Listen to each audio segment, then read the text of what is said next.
Greetings from Chicagoland. This is Munira. You don't even know how happy I am today because my mentor, my guru, Paul Martinelli, is here with me. Thank you so much, Paul. Thank you so Welcome to much for Munira. having me. Welcome to Munira's Musings. I am so blessed today. Today is the day, right? So thank you. Munira's Musings is a show where we showcase people who have found their niche, and we take our viewers to a journey from where they were, where our viewees were, and where they are now. I know you have an incredible story, so I don't want to waste time on the introduction. Tell us a little bit about yourself, Paul, and welcome. Well, thank you so much. It's great to be with you. It's great to be with all of your viewers and all of your friends. And I'm excited. Anytime I get to spend time with people who are living their dream, count me in. I think that, dreams are contagious, aren't they? That energy of possibility, of excitement, chartering the unknown and the uncertain, but with having, kind of unbridled faith and enthusiasm. There's something contagious about seeing somebody pursuing their dreams. So thank you for having me. And for those of you who are watching who know me, hello. It's good to see all of you. For those of you who don't know me yet, nice to meet you. So, I can give you a little bit about who I am currently, and I can also kind of talk a little bit about how I got here. Right now, I'm a speaker and a trainer and a coach. I mentor people all over the world. I have a fairly large community called Empowered Living. That it's a community of nearly 2.2 million people.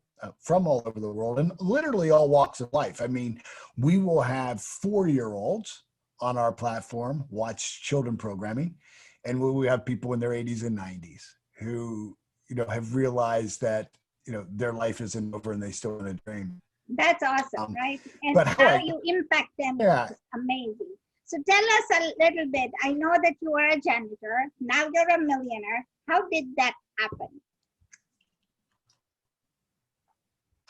Yes. I was in Pittsburgh, Pennsylvania. I was born and raised by a sim. I left my family when my mom was 3 weeks pregnant with me, leaving her children and one on the way.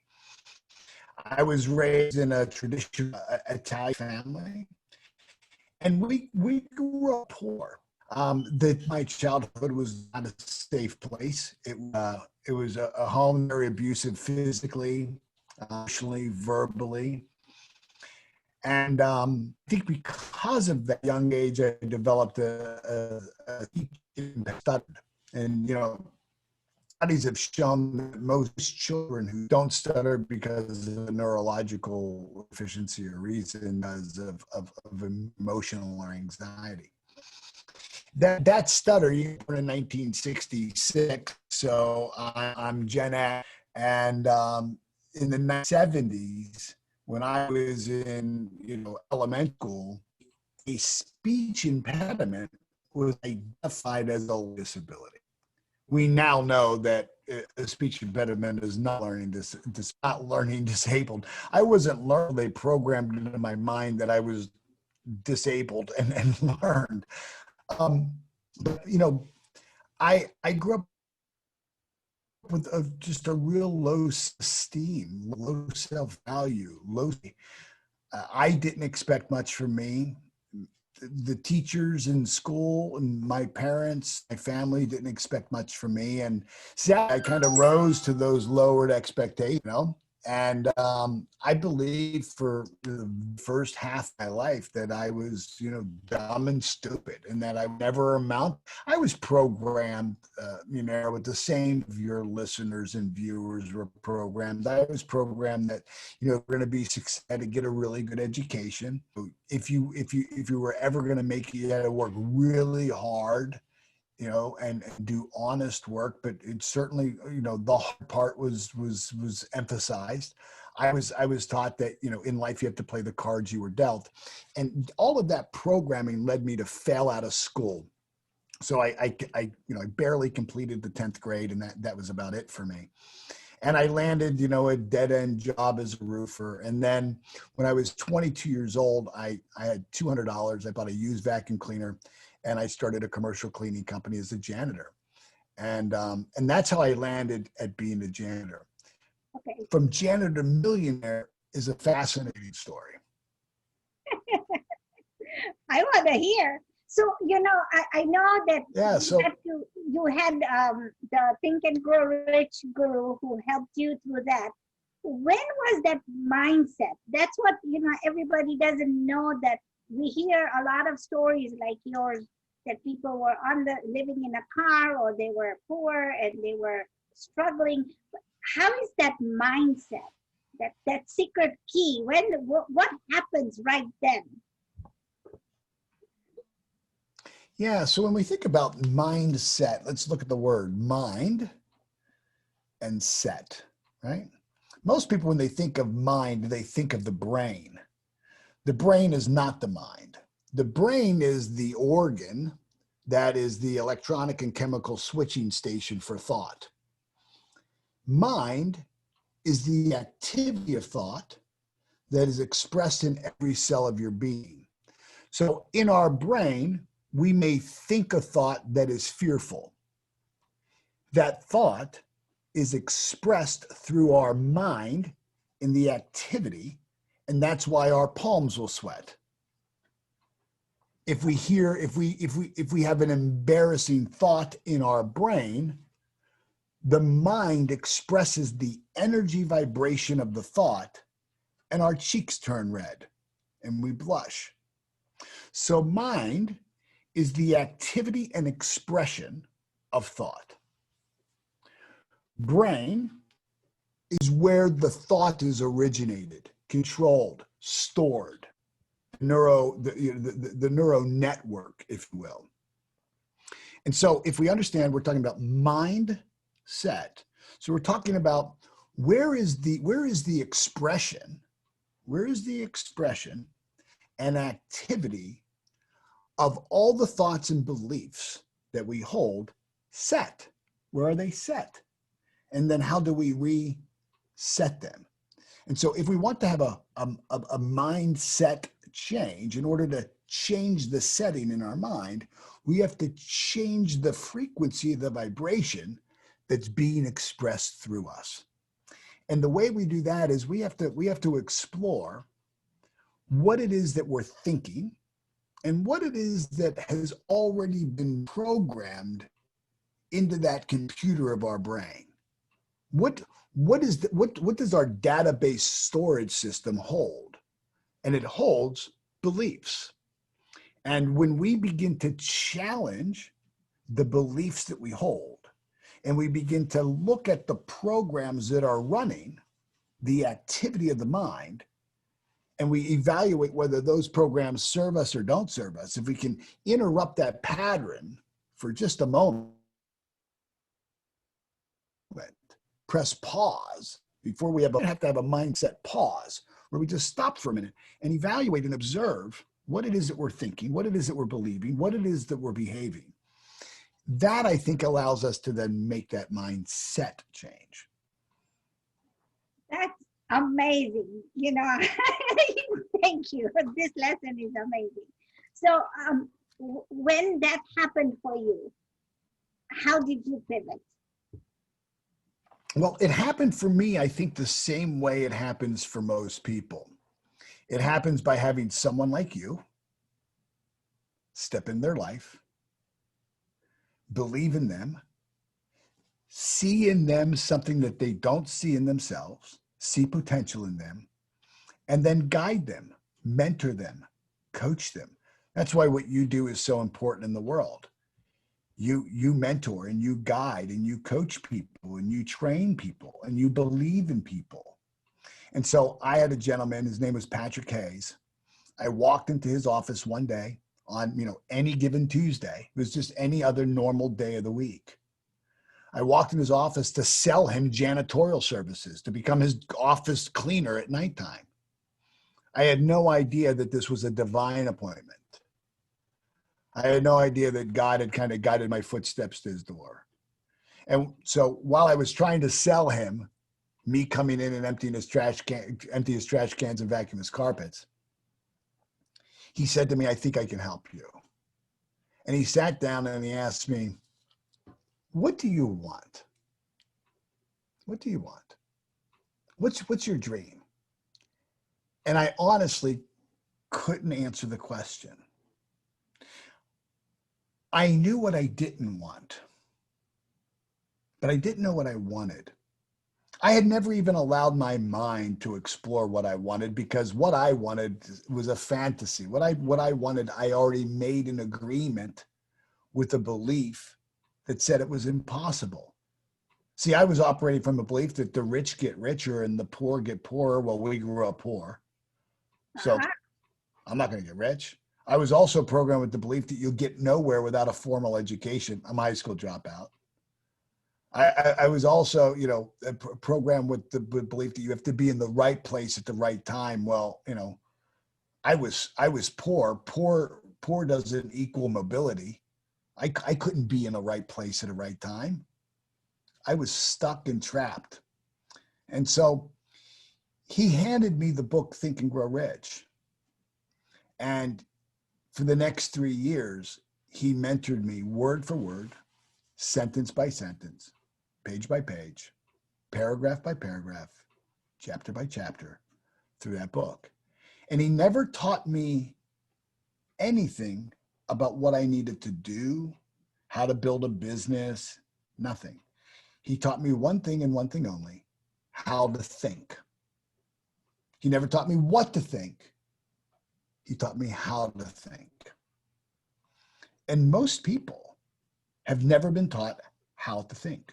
We are taught what to think. We are not taught how to think as it relates to the creative process. So if you were to tell me right now and the viewers what and how to think, what is the one thing I have to do to change the belief system in my mind?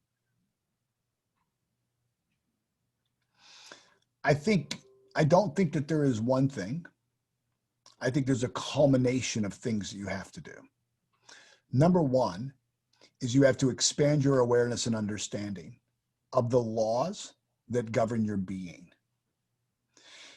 In order for me to pick up this pen and write my name, I had to develop an awareness and understanding of how to work my hand, how my fingers, because when I first picked up a pencil, I held it like this. And I had to learn pencil grip. It's one of the first things we teach a 3 or 4-year-old is pencil grip. Yeah. So we have to build an awareness and understanding of how the mind works. And most people understand their physical body. They understand that they have the ability to see, hear, smell, taste, and touch. Yeah. But if they're asked what are their six intellectual faculties of the mind that control our thinking, most people have no idea what those 6 are. The next thing we have to understand and have an awareness of are the laws of our being. I think you're in Chicago, so you're probably 11 o'clock in the morning. I'm on the East Coast. I'm in Florida. It's 12 o'clock. So we're already through our morning, aren't we? Yes. Could you imagine today? Could you imagine today if you woke up and you didn't know how to operate with the law of gravity? Could you just imagine how difficult your life would be if you didn't understand how gravity worked? Yeah. If you thought, oh, you know what? Why should I take the steps all the way down? Why should I wait on the elevator? I'll just walk right out the window and go where I want to go. That would be a really bad day, right? If you didn't have an understanding of gravity. True. Very true. Well, there are laws of our being. There's laws of the body. We understand that. There's the law of recuperation. There's the law of elimination, right? If we don't recuperate our body, we suffer the consequences. That's true. Just like in gravity, we fall, right? if we don't understand the law of recuperation, we suffer from that. If we don't understand the law of elimination, if we don't take care of our body temple and how we digest our food and those things, it's a bad day. It's a really bad day. So there's laws of the body. There are laws of the soul. There are laws of the soul. There's laws of our spirit. And there are laws of our mind and how we think. And there are 7 laws that govern the way that we think, behave, and create. Now, there are laws that govern everything in the universe. Everything in the universe operates by law, and you and I and all of your viewers happen to be in the universe, and therefore we operate by law. So we have to have an awareness, and we have to have an awareness and understanding of how we think. We have to have an awareness and understanding of the resources that we have to think, and we have to have an understanding and awareness of the laws that govern thinking. Once we have that understanding, now what we have to do is we have to take all of that understanding and apply it to a specific purpose. If you'll give me one more minute to expand on this, I think I can help bring this in for a landing. Please. There was a time in our life where our awareness and understanding of the law of buoyancy was that anything you placed on top of water that was denser than water would sink to the bottom. True. And so for years in mankind, any kind of boat or raft that was made out of balsa wood or some other material that wasn't strong and durable, so we couldn't travel by sea or ocean very far distances.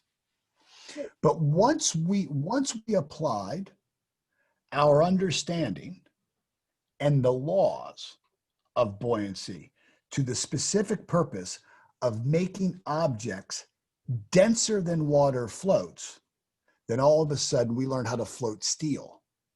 You've come to you've got your own community, you've moved, this community you said is 2.2 million. What's next in your life? Well, I think what's next in my life is helping other people. Once you reach a certain level of success, you shift. It's kind of like Maslow's hierarchy of needs. Once those needs for you to, have your physical needs met, shelter, food, home. Once you go up the ladder, you meet needs of being socially accepted and being loved and secured emotionally. Once you go up those needs of being able to kind of pursue your dream and things, what more is there? And what more is there is the most important, and that is a life of significance. And what advice, we are in the COVID crisis right now, and everybody is panicked. Although they're not showing it, many people have lost their jobs. People are worried. Even though we are 8 months into this, do you think this crisis will continue? And what is the next step for the people? Well, I think what we've learned is I think the crisis will continue. It's not played out yet. I think we're probably halfway through. What scares me most about this is that people are asking the wrong question. Okay. They're asking, when will we get back to normal? Okay. And we're not going back to normal. We're not going to get back to normal. Life as we once knew it is gone. Oh. The life that we knew in January of 2020 is over. Never again will we operate the same way. Everything, this is a structural change. There are 2 types of changes in the world. There's cyclical change and structural change. Cyclical change flows. Structural change things. And so I don't think that you're going to corporations fly people country anymore. They realize now they don't have to. Yeah. I don't think I don't I see some restaurants that used to business one way. I changed completely. I think you're going to see strange in everything, how we communicate, how we spend money, how we spend our time. Everything is changed. Companies like Amazon.com, I don't think another Christmas on a Black Friday day outside of a Walmart for 14 hours of TV. I thought, my goodness, Amazon.com work. I can buy anything, and it's affordable. My door, it's safe, it's convenient. I'm not going back to the store. So I think we don't know what normal will be. There are certain trends that we see right now. I mean, what it will be. I think the way medicine is done, I don't will go to his office and sit and wait for 20 minutes for an appointment anymore. They will see a doctor over this. They will use a phone like this to take some kind of a test. They can heart rate, they can do all kinds of things now without ever being to the doctor's office. The doctor can see them. And in 10 minutes, the doctor can see. I'm a pain management clinic at a Temple University in Philadelphia. I don't have to see my doctor. I do a Zoom call. My files are electronic. All the prescriptions are sent electronically. I need is directly delivered to my door. That's medicine. Everything is education has changed. Do you think parents are going to be sending their kids back to an inferior school anymore? I don't think so. I don't think parents are going to be sending their kids to a school where there's gangs in the school and you can get shot. I think parents are going to say, you know what? I bet there's going to be some great online. Do you think college universities are going to be able to charge what they charge for those big buildings? I think the new generation, Gen Z now, already statistically, we see that they're making decisions for where they're going to go to university based on price and convenience. Yes. They want to be able to stay home, save money. They don't want to graduate with all kinds of debt. School debt is like owning a home that you don't live in. I know. I know. I put 4 kids through college and myself, so I know. God bless you. You put 4 kids through college. Yeah, and so this is changed. Life as we know has changed.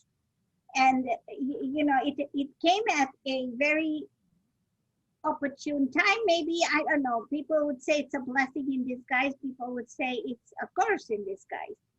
What are your thoughts on that, and how do you think people should pivot from here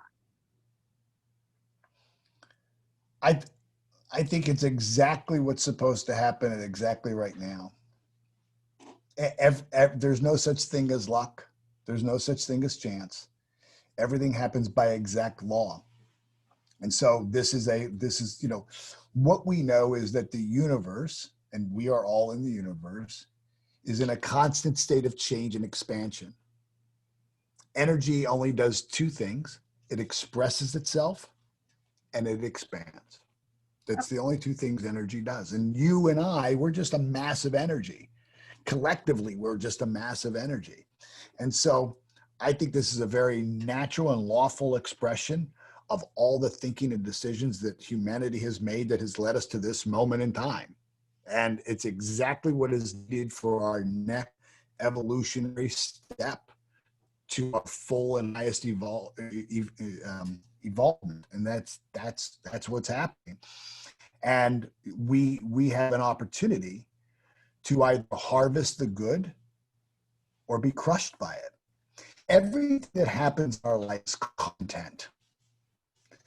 And it is the content of our life that becomes the sum of our evolution. And our job is the content of our life and allow it to be the curriculum math, there was content called division and multiple. They put it in a very organized way called curriculum. If you engage curriculum, if you paid attention, if you focused, and if you engaged on it, you mastered and you would advance to the next grade. If you didn't, you failed the test and you went back third grade. And right now, COVID-19 is a pop saying, here is some content. Will you use the opportunity and what's going right now to find with yourself the resources and potential for you to use this as a curriculum for you to evolve your next highest expression? And if you do, COVID-19 will be the greatest thing that happened to you. It will be a blessing in disguise. And if you don't, COVID-19 will be the thing was the curse, not in disguise. When we look at the depression, this is not the first time we've had things like this. If we look at the depression, what happened to the depression? For some people, if you look at it statistically, it was the best time in probably the last 100 years for an economy to grow. We made more millionaires out of the depression than any other time in mankind. Sure. While other people stood in line for food that didn't exist. They were both in the same economy. One person adapted and evolved, and the other person surrendered and laid down and waited for things to happen and was left behind. So one advice you tell to people is adapt and evolve. I think if there's one advice, it comes from the quote of Eric Hoffer. He said that in times of change, the learners inherit the earth, while the learned remain in a world that no longer exists. We are in a time of change. Yeah. And if you don't learn about the potential and resources within you, if you don't learn how to adapt, if you don't learn how to pivot, whatever words you want to use that's in the media now, pivot, change, evolve, paradigm change, whatever you want to call it. But if you are not learning about you, not about outside you, if you are not learning about the resources within you, your God-given potential, your resources of imagination and persistence, the resources of creativity, if you're not seeking to find the resources already within you and bringing those to life, if you're not learning how to do that, if you're one of those people and you don't need to learn anymore, what Hoffer is saying, the learned inherit a world that no longer exists. That's awesome. Thank you so much. You know, I would love to keep So- talking to you. Go ahead. Yes. So let me just finish. So what we need to do is we need to tune into your musings. Yes. We need to tune into more of you. We need people need to come to people like you and learn things. And that's what you're doing. And that's why I want to support you. And that's why I believe in you. And that's why I love what you're doing is that you're helping people learn to grow and become more resourceful about them. And so what we all need to do is what you're doing and tuning into people like you. Thank you. That means a lot. Mr. Martinelli, I would love to have you on my show longer, but I know cognizant of time and I know you're a busy man. So where can people find you? They can find me just at paulmartinelli.net or Empowered Living. They can go right to the Empowered Living platform on Facebook. Just go to Empowered Living, and there's a public group there that has about 2 million or more people. Click on that link, like the page, and you can stay connected to everything that we're doing. There you go, folks. You know, much as I like to keep this conversation going, we know we have to be cognizant of time, which is something that not everybody has ability to play with, because we all get 24 hours, yet people complain they don't have enough time. But here's a man that I admire, I cherish. He's my mentor and he's my guru. And he's taken, I've taken every word that you speak of. I just hang on to that because it's helped change my life. And I truly believe that if you all want to change your life, listen to the words of people who have gone before you, people like Paul Martinelli, people like John Maxwell, who are my mentors, and just listen to what they've done because they've changed their circumstances to be the millionaires they are now. So thank you so much, Mr. Martinelli. I am honored, humbled, and I don't even know. I'm in a world that just it's opened up. Today I'm laughing like nobody's business. Yesterday when I put out the announcement, people were saying, "Oh my God, you got Paul on your show." And I was like, yes, this took a little bit of time, but we did it. And I'm so happy. Thank you so much. You're welcome. Thank you. God bless. Be well. Thank you, everybody. Thanks for tuning in today. Bye-bye. Bye. Thank you for listening to this episode of Munira's Musings with your host, Munira Zahabi. If you enjoyed our show, please share and subscribe to this channel. And for more content, please join our Facebook group.